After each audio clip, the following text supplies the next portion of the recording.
Kumusta kayo mga kaibigan, kababayan, mga Pilipinos? Be it dito po sa Malaysia, particularly dito po sa Sabah is Malaysia, and very specific dito sa Kota Kinabalu.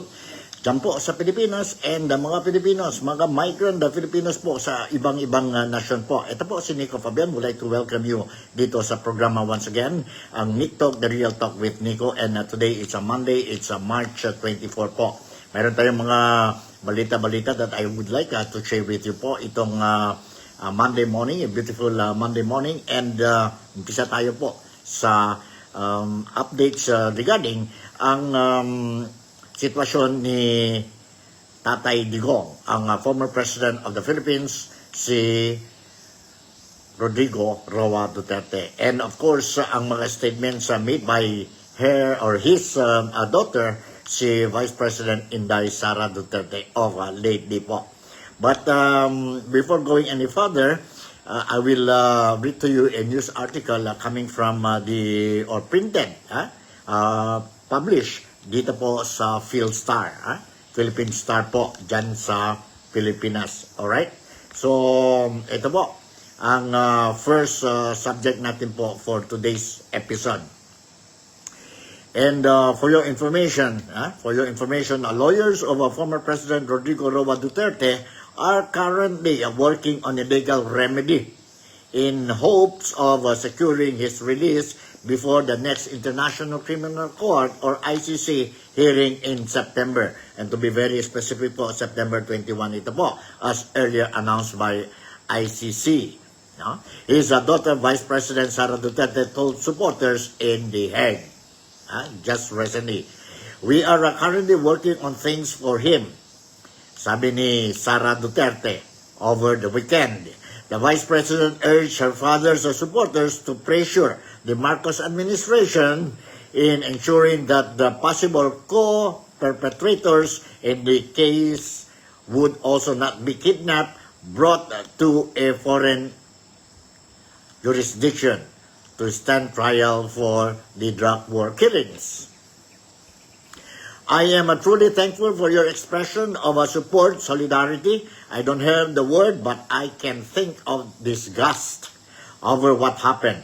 How he was, when we say he was, how Duterte was taken from his country and brought to another foreign jurisdiction against his will," sabi ni Sara. Mga kaibigan ko, so ito po ang news. So maybe we continue to let the government know that what they did was wrong. What they did to a former president and a Filipino citizen was wrong, and then we demand that there be some sort of accountability in our country for what happened so that it doesn't happen again, she said. The Vice President reiterated that her father's situation indicates that he could no longer be returned to the Philippines. Quote, "I heard, and I don't know if it's true, that there are other arrest warrants coming out for other accused in the case. So we need to learn from what happened, and we need to make the government understand that they did something wrong," Sara said. ICC documents on its website states that there are at least 9 individuals tagged as co-perpetrators, yet their names had been reduced or redacted. Among those suspected are police generals, including the so-called chief architect of the drug war, former National Police Chief, and now re-electionist Senator Ronald De La Rosa. Earlier, the Vice President said, remember this, she believed that she could be the next person the ICC would order arrest. Last year, the former Senator Antonio Trillanes IV, who filed cases before the ICC, beard that the Vice President has been included in the ICC's investigation into the drug war, which initially was on drug-related killings during her father's term as President and Davao City Mayor. Yan po, sabi ni VP Sara, it is not impossible that she will also be issued with a warrant arrest by ICC po, no?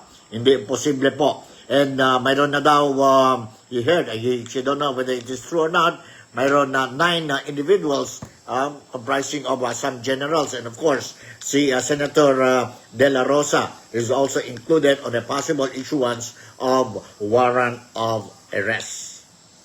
So yun po. That's the news published by Phil Sargent po sa Pilipinas in today's edition of today's newspaper po dyan sa Pilipinas. Anyway, now let's touch on issues of Tatay Digong. And kahapon ba yun, no? Mayroon, sabihin natin, during the weekend, si Inday Sara Duterte nasa Netherlands, nasa Hague po. And mayroon siyang kunting gathering. May gathering ng mga Filipinos supporters of Duterte dyan po sa Hague. And may kunting statements na issue ni Inday Sara Duterte po. And I will be sharing with you a portion of the speech of Inday Sara Duterte po, no? During the gathering dyan po sa where Digong is presently being detained po sa Netherlands or sa Hague detention center po.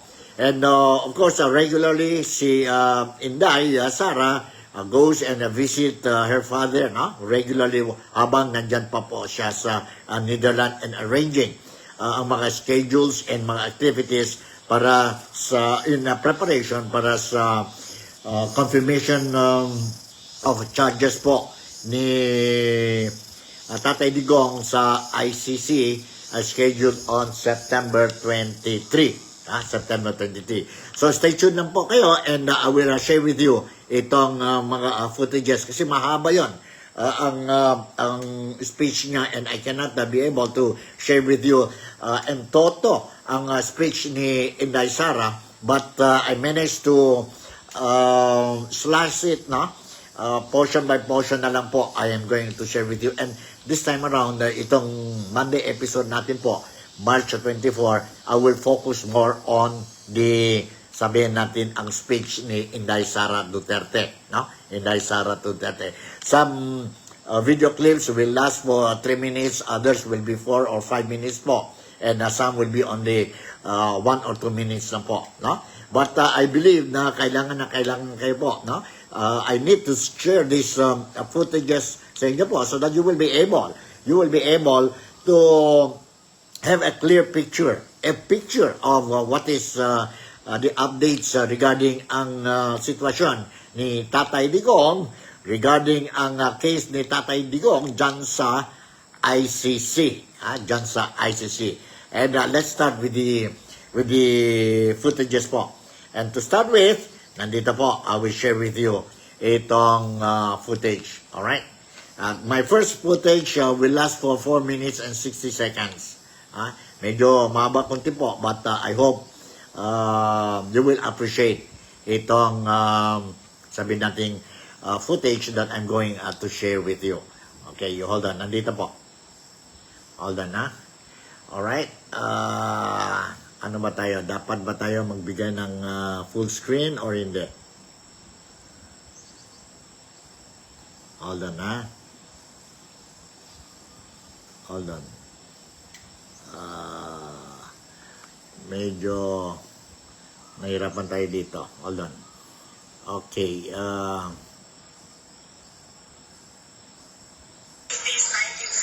Hold on. Lapit na. Hold on. Alright. Nandito po ang statement, ang speech ni Inday Sara Duterte. Dahan-dahan na po. I'll give you itong video clip po, no? Portion by portion na lang po because I won't be able to give you yon lahat talaga ang speech, no? Because medyo mahaba yon, and I will make sure that yung mga important topics she mentioned, you will get it from this Nick Talk, the Real Talk with Nick Talk. Ako ay bata pa, lagi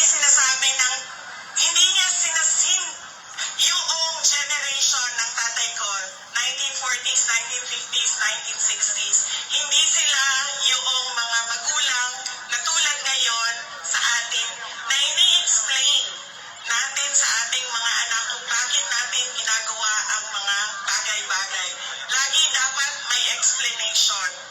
Sa kanilang henerasyon ay diretso ka lang pagsasabihan or pagalitan. Ganon yung generation nila. Nung ako ay lumalaki, lagi niya sinasabi sa akin, hindi ka tao sa paningin ko kung hindi ka doktor o abogado. Lagi niya yan paulit-ulit habang ako ay lumalaki. Lagi niya yan sinasabi, pag hindi ka natapos ng pag-aaral mo, magiging apo ka dyan sa gilid ng daan. You always emphasize that you mean nothing to the world if you do not finish your education. That was his, that is my greatest gratitude to my father. The emphasis he gave in education. Wala namang problema sa akin yun nung ako ay lumalaki dahil gusto ko din naman talaga maging doktor. Kaya on that point, pareho kami na hindi ako yung pinipilit ng mga magulang na magdoktor ka kahit ayaw. So walang naging problema sa amin doon. Pero nung hindi man naging successful yung aking pagpasok sa medisina, ay lumipat ako sa pagiging abogado dahil binigyan din naman ako ng option ng aking tatay na pwede ang abogado. Yun lang ang katanggap-tanggap sa kanya. Maging abogado o maging doktor. Noong nakapag-usap kami, noong isang araw, sabi niya sa akin, naging forceful ba ako? Mapilit ba ako sa pagsabi ko sa iyo na maging abogado ka? Sabi ko, oo. Sinasabihan mo ako, pinapagalitan mo ako. Lagi. Kinento ko sa kanya na isang beses, bihira akong umiyak. Pero isang beses, dahil nalaman ko na hindi ako makakatuloy sa fourth year law school dahil meron akong isang bagsak na subject. Wala akong ibang masabihan nung sakit na nararamdaman ko. Kasi pakiramdam ko, yung tatay ko lang din, makakaintindi sa akin dahil dumaan din siya ng law school. So tinawagan ko siya. Hindi ako makapagsalita. Iyak lang ako ng iyak. Humahagulgul ako sa iyak na nagsasabi lang niya, hello, nasaan ka? Yun lang ang sinasabi niya, nakidnap ka ba? Tapos iyak lang ako ng iyak. Tapos dalawa lang ang tanong niya na paulit-ulit, nakidnap ka ba o buntis ka ba?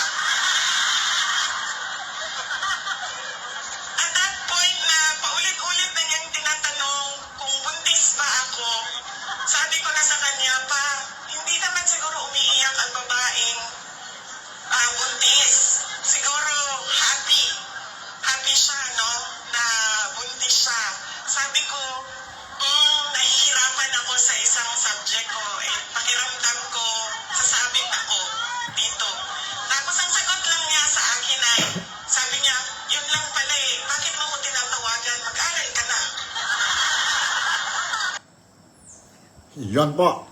Yan ang storya ni VP Sara or si Inday Sara yon sa tatay niya po during the earlier days po. And totoo yan po, ang generation noon, kagaya ang generation ni Tatay Digong po, ang mga parents natin, I also experience, they only tell you what to do and they will not explain. Hindi kagaya ngayon po, kagaya ngayon na iba na no? We have to explain to our children, why you have to do this, why I'm punishing you, why this one and why the one. Kung walang ang explanation, medyo they will go against you po, no? Because ang mga generation ngayon, mga young generations, iba na po ang way of thinking nila po, no? And then, marami na tayong mga polisiya dyan sa Pilipinas or hindi lang sa Pilipinas, sa mga iba-ibang nasyon, protecting the children po natin po, no? Noon, when we punish our children, physically, walang problema yan po. Nobody will question, nobody will complain po, no? And complain sa police ka or sa local authorities po. Pero ngayon po, mahirap na yan po kasi mayroon na tayo protection of children laws, no? Mga policies po. So, yun po. Medyo maganda ang ano nila.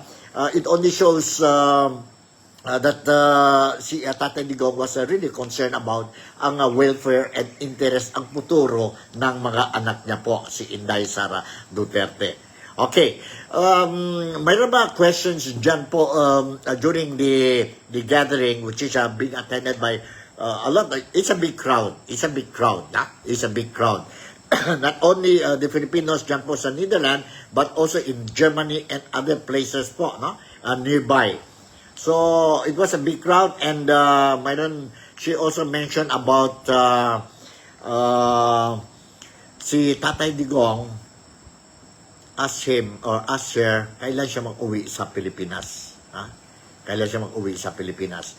Nandito po, I will share with you itong footage po ni Inday Sara Duterte. You listen. Let's listen to this. Let's listen to this. Sandali po, ha?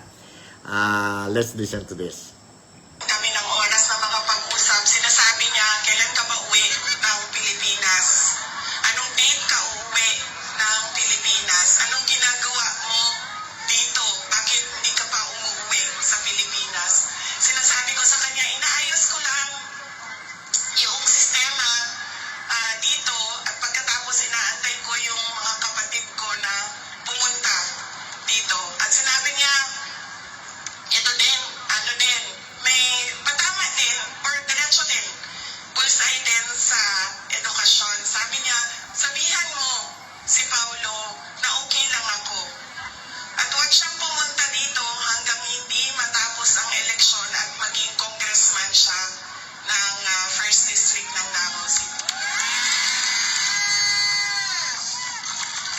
At sabi niya, sabihin mo kay Baste, hindi siya pwedeng pumunta dito hanggang hindi matapos at ma-elect siyang Vice Mayor ng Davao City. Ito ang pinakamatindi dahil pinagtatawanan namin siya sa group chat namin. Kaming magkakapatid apat, meron kaming group chat. Dahil ang sinabi niya kay Veronica, sabi niya, sabihin mo kay Kitty, hindi siya pwedeng bumisita dito hanggang hindi siya abogado.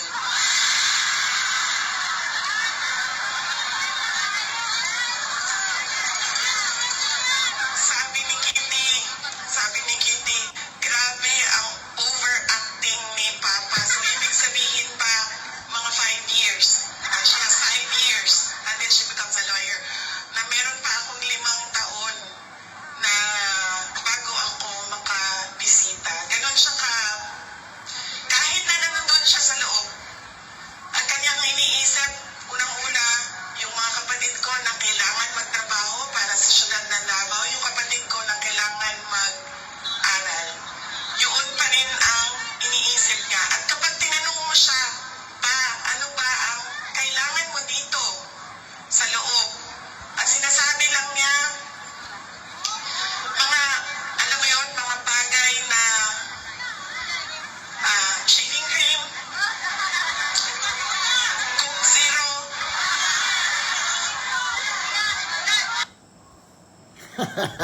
Yan po. So, in other words, very clear po na ibang ugali ni Tatay Digong po when it comes to family, when it comes to his children or their children po.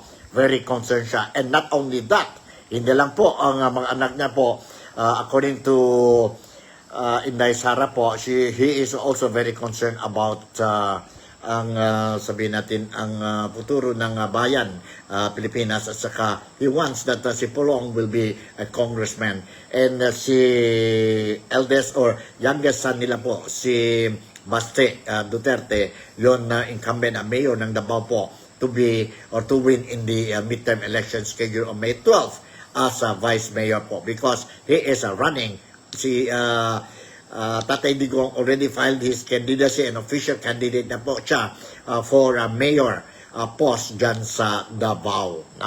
Ang futuro ni Mayor Digong to sabihin natin execute his mayorship responsibilities, obligations po come May 12 kung nanalo siya sa midterm election po. And of course, a lot of people, and even now, I believe that Mayor Duterte will win in the mayoral fight between Nograles dyan sa Davao po. He will be a winner or come out victorious po, no? So, but we don't know anong latest updates whether he can, in the event, nandyan pa siya under the custody of ICC after the election po, whether he can be allowed to play the role as a mayor po. Kung dito lang siya sa Pilipinas, o dyan lang po siya sa Pilipinas, maybe should be no problem po, no? But he is out of the country. But anyway, a few weeks ago, ang COMELEC, spearheaded by Chairman George Garcia, already made it clear that he is still a candidate and all his votes will be counted po sa May 12. So, huwag natin kalimutan ang hingi ni Tatay Digong, and as sinabi na po si Inday Sara na gusto daw ni Tatay Digong, huwag pa punta sa kanya si Pulong Duterte po, not until after the election kung congressman na siya po. At saka si Baste po, he should make sure that he will win in the May 12 midterm election, of which he is vying for the vice president or vice mayor of Davao. And yun na nga, just like Inday Sara, si Kitty, ang daughter ni Tatay Digong, gusto pa rin na si Tatay Digong that si Kitty will be a lawyer in the future. So, ganon. So, regarding ang sitwasyon na ni Tatay Digong dyan po sa kustodiya ng ICC, sabi ni Inday Sara Duterte, okay naman siya. And yun na nga, jokingly, and in fact, it's true also po, that he is craving for itong not only the Filipino dishes, but also ang daily liquid intake niya po, ang Coke Zero. Coke Zero po. So, let's listen to this footage ni Inday Sara wherein she is talking about the welfare of her dad or her papa. No? Her papa. Nandito po. Let's listen to this. Hold on. Hold on, ha? Let's listen to this. And anong cue natin? 245. 245 po. Nandito po. You hold on.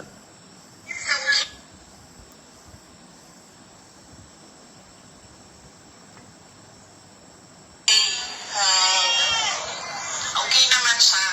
Pero as a lawyer, kasi alam niya yung batas eh. Alam niya kung anong nangyayari. Kaya medyo persuasive siya.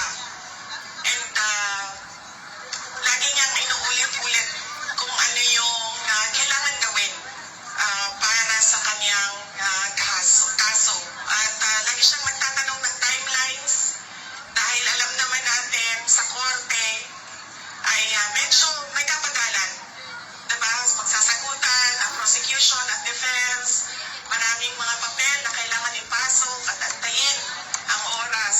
Kaya siya din ay insistent sa mga timelines niya. Pero ang sinasabi niya lagi, alam niya na mali ang ginawa, and at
Alright, yan po ang sigaw ng mga tao dyan po sa o mga Filipinos, and of course some locals also participated in the gathering dyan po sa ICC, no?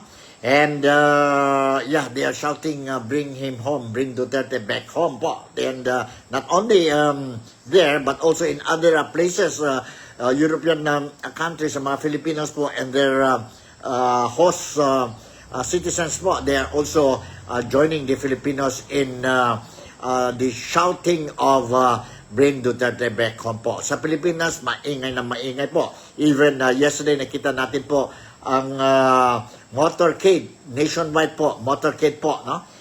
Dyan sa Pilipinas po, ang daming tao na participate po, and showing or passing a message to the Marcos administration that they want Duterte to be brought home again po as soon as possible. And yeah, sa mga gatherings dyan po sa Mendiola, ang grupo ng motorcade po, no? I was watching itong live live coverage nila po, and they went to Mendiola and also talked to the kasi barricaded po, no?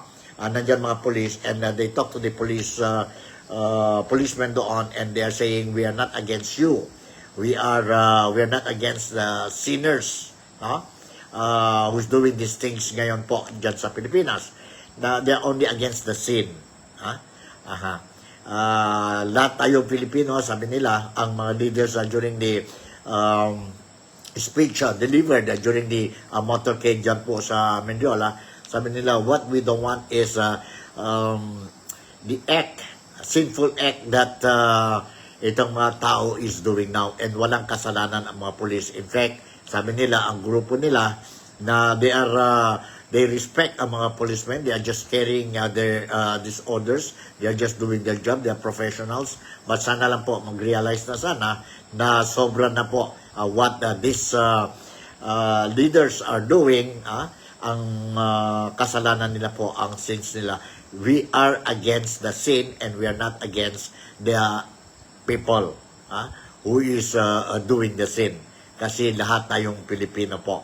Maganda ang mensahe nila po dyan sa police, and it was a peaceful motorcade rally po. It was a peaceful motorcade rally, and it was done simultaneously po nationwide. And of course, nandoon na din po, ang daming tao participated. When will you bring me home? Sabi ni Tatay Digong, according to Inday Sara po, no? Inday Sara po. And let's listen. She mentioned this thing during her speech, no? A friendly speech, emotional speech, and mixed reaction yung speech niya po. Let's listen to Inday Sara about this. When will you bring me home? Okay, let's listen to this. Hold on. hold on po. Nandito. Let's listen. Nandun ako. Sa mga araw na nandoon ako, isa yan sa paulit-ulit niyang sinasabi, kailan mo ako mapalabas dito dahil darating ang eleksyon, mag-mayor pa ako ng syudad ng Davao. Bring him home! Bring him home! Bring him home!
right, very clear message ni Inday Sara Duterte at saka what Tatay Digong really wants, no? Sabi niya he wants to go back. Kailan to bring him back? He used to ask this to Inday Sara Duterte, ang daughter niya po. And sabi niya, if in case I will be same fate with the late Ninoy Aquino, then so be it. Sabi niya, so be it. So you see how strong, how firm, how dedicated, how committed si Tatay Digong po. Tatay Digong po sa bayan natin, ang bayan Pilipinas. At saka how committed siya po, how he love ang Filipinos po. Be it whatever classes you belong. Yan po ang Tatay Digong. And that's the reason why siguro po nakita natin ang daming mga tao who is showing ang support sa kanya since the time he was brought to ICC last March 11 po. Last March 11. Okay, talking about the kind of leadership, anong dapat magawa, and tungkol sa allegations of Bongbong Marcos using illegal drugs or ang call for him to go for drug test po. Let's listen ang statement ni Inday Sara Duterte. Let's listen po. And kayo na bahala mag-husga. Hold on. Nandito po. I think I'll give you full screen ito po. This time I'll give you a full screen. Ang pagiging Pangulo, dapat nasa tamang pag-iisip ka.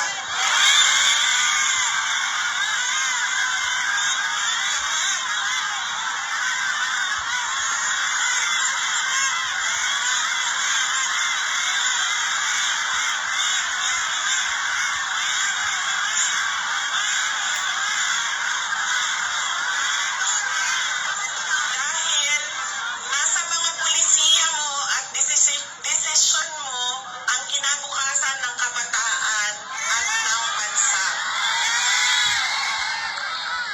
Kaya yung pagsasabi na hindi mahalaga ang drug test sa aking kapasidad at abilidad na mamuno is tantamount to betrayal of public trust.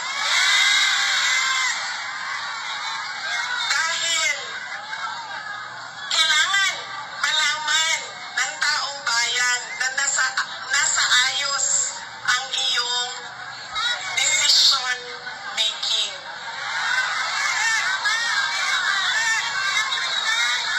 Kaya hindi lang naman natin pwede sabihin, Marcos resign. Bakit ba kailangan resign?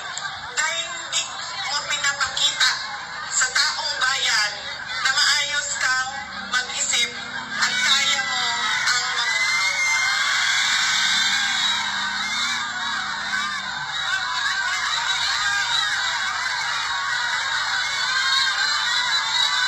Madaming mga tanong na nasa loob na ng korte. Ang PhilHealth, ang pagkuha ng pondo ng PhilHealth para bang naging pyramiding ang ginawa nila sa budget ba? Kumuha sila ng kulangan pera dito, kumuha sila sa ibang source para isalpak dito, ay nahanapin na naman sa ibang source yung nagiging juggling at parang pyramiding na ang nangyari sa budget. At kung nakikita ninyo at naiintindihan ninyo ang budget, karamihan doon pamigay lang ng mga politiko na tinatawag nating ayuda.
Okay, yun po, no? Yun po ang how Inday Sara look at the situation now dyan po sa Pilipinas. And during her speech, she also mentioned about when she was still the DepEd the secretary, education secretary po dyan sa Pilipinas. And let me share with you ang statement niya regarding itong education department. Let's listen to this. Saan tayo, ha? 3:47. Let's listen to this. Tinanong noon, You hold on. Okay. bakit ako nag-resign sa Department of Education? Sabi ko, unang-una, personal yon. Meron kaming personal na hindi ko gusto na ginawa niya sa akin. Pangalawa, dahil sa loob ng Department of Education. Sinabi ko na itong noon, personal ko to na experience. Yung budget ng school building program ng Department of Education, pinaghati-hatian lang sa loob ng House of Representatives. Noong unang taon, nagawan ko ng paraan. Sabi ko, hindi pwede, sige, kung yan ang gusto ninyo, yan ang makapagpapasa ng budget. Para magkaroon ng budget ang Department of Education, dadaan pa rin kayo sa validation ng regional offices ng Department of Education. Pagsunod na taon, naisipan na nila kung ano ang gagawin nila at hindi nila ma-deny ito dahil nakikita ninyo sa papel. Kaya wala din kumukontra sa akin dahil nakikita sa papel.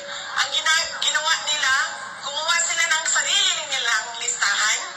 Doon nakikita mo, pinaghati-hatian nila ang school building program at inattach nila sa General Appropriations Bill na sinabmit nila sa Senado. Sinabi namin sa mga senators, nakita niyo ba kung anong ginawa? Sabi nila, oo, nakita namin kung anong ginawa ng House of Representatives. Sabi ko, please, hindi natin masasolve ang problema ng school building program kung ganito lagi ang nangyayari sa budget ng new construction. And meron pang ibang problema sa loob ng budget. Sinubukan ng mga senators na tanungin, pasagutin, sumasagot, yes, pero pagdating sa BICAM, anong nangyari? Wala namang totoong BICAM kung saan pinag-uusapan ang paggamit ng pera. Ang desisyon lang na nandun ay kay Zaldico, nung panahon ko, kay Zaldico at kay Martin Romualdez. At diretsong pinapapirma sa malamang tao na hindi nagbasa o hindi binasa ang buong budget.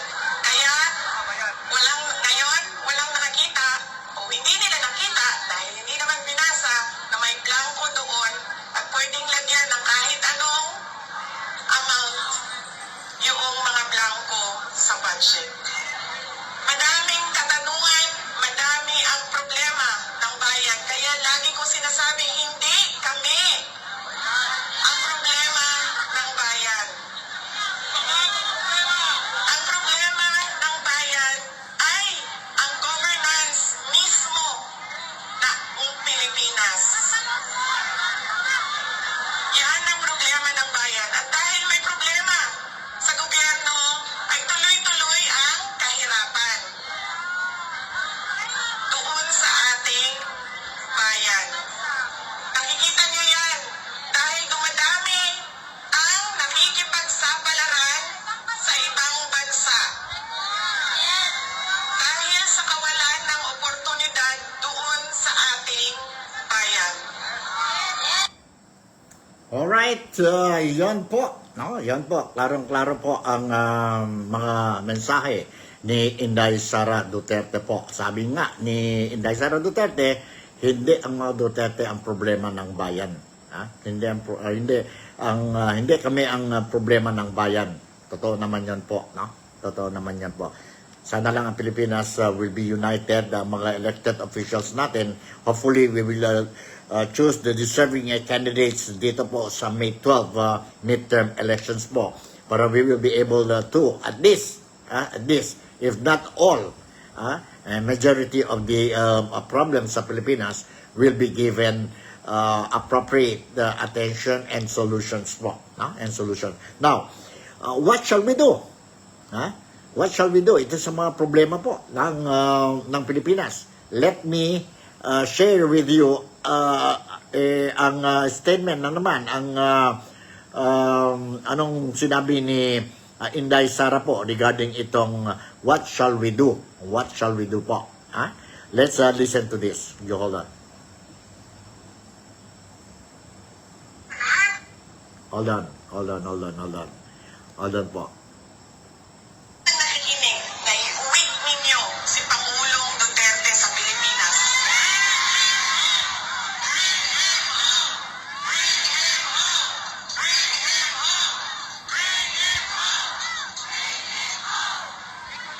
At pangalawa, patuloy natin na hingiin sa gobyerno, sa administrasyon na ibigay ninyo ang serbisyo at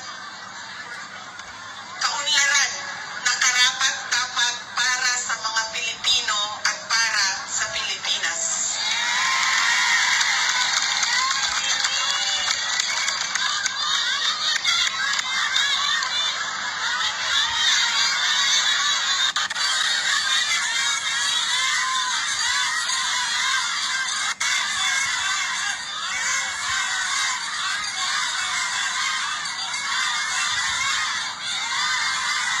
Sa kagahi, sa ako ang magtakdinimang ni naging kumaral. Kaya, nagputong yung kumam na nili ko mahulog.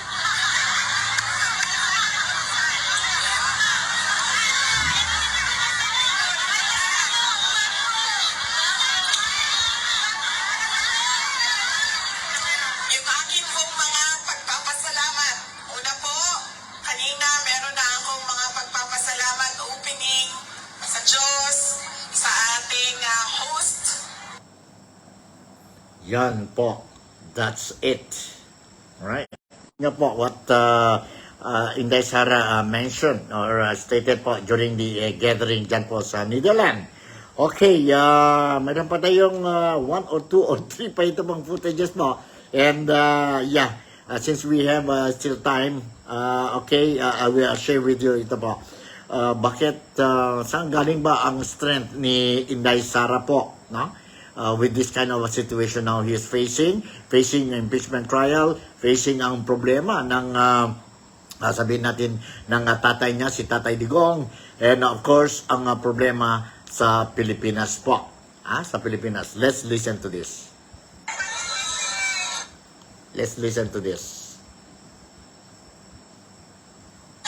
Malakas ang loob ko dahil nandyan kayong lahat.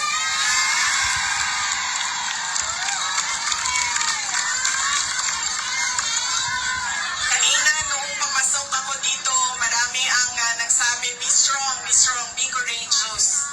I am only as strong as you are. Kung nakikita ko, sobrang lakas ninyo at sobrang lakas ng pagmamahal ninyo sa bayan. Ganyan din ang nararamdaman ko.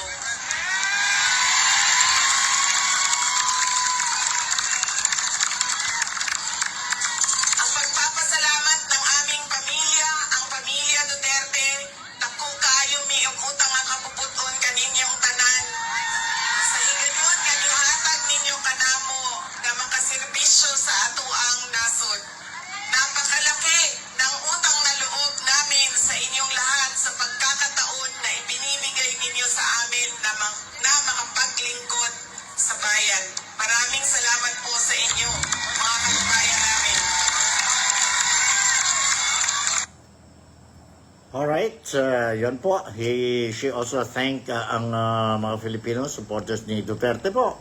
And ang parting words ni Inday Sara Duterte po, huwag nating kalimutan, sabi niya, ang laban natin ngayon.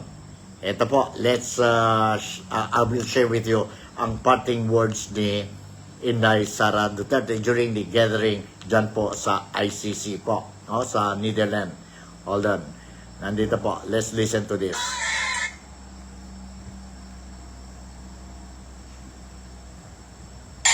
Huwag ninyong kalimutan, ayaw ninyong kalimti ang kausa. Huwag ninyong kalimutan ang laban. What is our cause? Our cause is for our country. Ang laban na ito ay para sa bayan. Mga kababayan,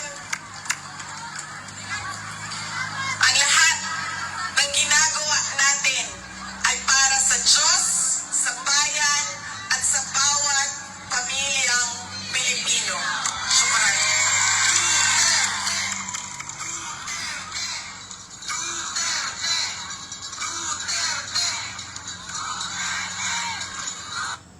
Alright, yun po ang last mensahe ni Inday Sara Duterte before she concluded her speech dyan po sa gathering po. And nakita natin po na ang daming tao who attended ang said gathering doon, and tuloy-tuloy pa rin ang mga showing of support to Duterte, to Tatay Digong, to Inday Sara Duterte, to the candidates of PDP laban po for the midterm election scheduled on May 12 po. Not only Filipinos, but also other foreigners po. No?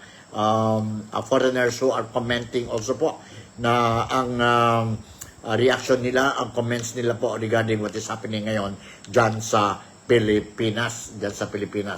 Anyway, siguro, I will share with you itong, I saw this in the social media platform program po. And let me share with you, isang foreigner po, he's talking about reasons why, 7 reasons why Duterte should not be facing this kind of problems now as he is facing, no? Nandito po, let's see if I can give you this thing. Hold on, ha? Alright, this will be my last footage, and tingnan natin po. Mag full screen na lang tayo sa inyo. Here are my 7 reasons why it's wrong for President Duterte, former President Duterte, to be held by the ICC. Are you ready? Number 1, the Philippines has their own judges and courts, both district and supreme. The Philippines can try Duterte. The Philippines doesn't need a court in the Netherlands to try Duterte. Number 2, I don't trust the ICC. The ICC issued an arrest for Bibi Netanyahu of Israel. I don't think they should have done that. So I don't trust their judgment, and neither does President Donald J. Trump. 3, and this is the biggest reason for me, the biggest reason. According to the ICC, former President Duterte is guilty of crimes against humanity. Well, do you understand? If Duterte is guilty of crimes against humanity, the ICC would say that President Ferdinand Marcos Sr. was guilty of crimes against humanity.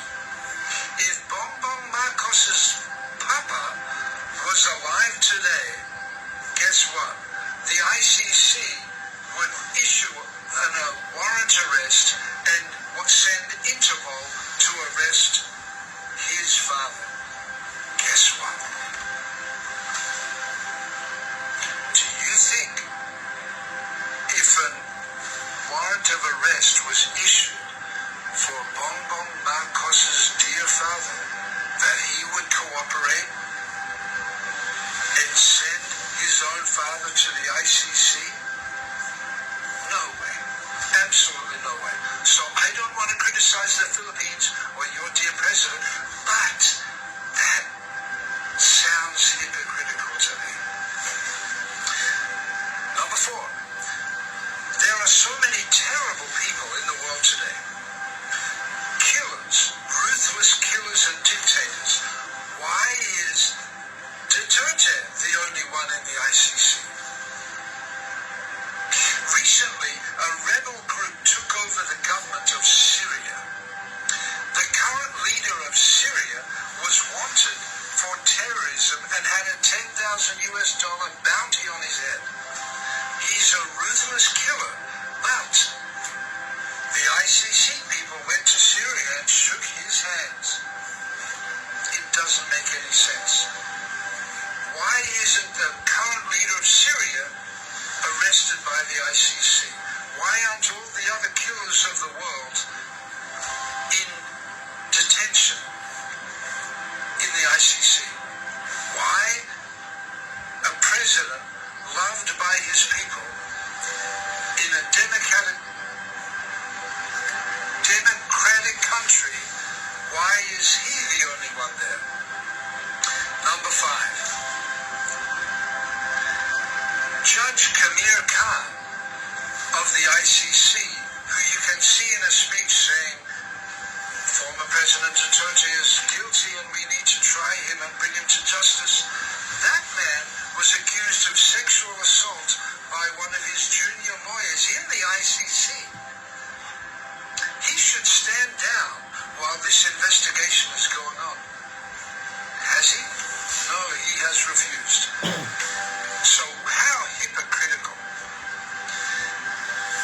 Number 6. I believe that President Duterte's motives were pure. He didn't kill thousands of people, murder thousands of people, rape hundreds of people, abuse people just for his own pleasure. If people died under the presidency of Rodrigo Duterte, it was purely because he wanted to keep the streets of Davao and the Philippines safe for women and children. He had a father's heart. He's a man who wanted to protect women and let women walk the streets at night. Number 7, and this is probably my biggest reason. This is something that I'd like to tell the people of the ICC. If former President Duterte is and was such a ruthless killer and a terrible man, guilty of crimes against his own people, why, oh why, are millions, literally millions of Filipinos flooding social media and the streets of the capital cities around the world saying, bring him home, bring him back, Duterte, Duterte. Itong dahilan. Alright, yan po ang comment, observation ng isang foreigner. And if I'm not mistaken, he's also having some programs sa social media po. No? He's having ano po, kayo ba? Do you agree with his explanation or his observation? Kayo nang bahala po, maghusga. Kayo nang bahala po. If you believe tama ang mga sinasabi niya po, it's up to you po. But what is important is let's make sure that we will protect our fellow countrymen, mga Filipinos po dyan sa Pilipinas and sa mga iba-ibang nasyon. And at the same time, let's make sure that Philippines will be safe at all times. At all times po. So, ganon. So, siguro hanggang dito na lang ang programa ko po, the Nick Talk, the Real Talk with Nico on a very beautiful day, March 24 na po, no? March 24, and very soon si Tatay Digong will be celebrating his birthday dyan po sa ICC Detention Center, no? Detention Center come March 28, and he will be 80 years old. Let's pray for him. Let's pray for him. Let's pray for the Philippines. With this, I would like to say thank you very much for making me, once again, a part of your day-to-day. Malaysia, Sabah, the Philippines, God bless us all. And I love you. See you tomorrow. Bye.